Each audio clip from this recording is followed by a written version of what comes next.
सुनो, हाँ मैं सोच रही अपने बाल कटवा लूं। कटवा ले। आजकल छोटे बालों का बड़ा फैशन है। कटवा ले।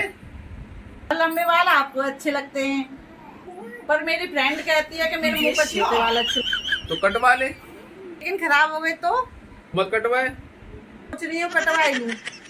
कटवा ले। अगर खराब हो गए तो आपकी जिम्मेदारी है। तो मत कटवाए। छोटे बाल संभालना बहुत आसान है, पर डर लगता है कि खराब ना हो जाए। मत कटाए। मैं सोच रही हूँ कटवा ही लूं। तो अब कटवाई ले। तो कब चले? तो मत कटवाए। मैं अपनी मम्मी के घर जाने की बोल रही हूँ। कटवा ले। अरे आप सुन भी रहे हो, कह रहे हो? मत कटाए।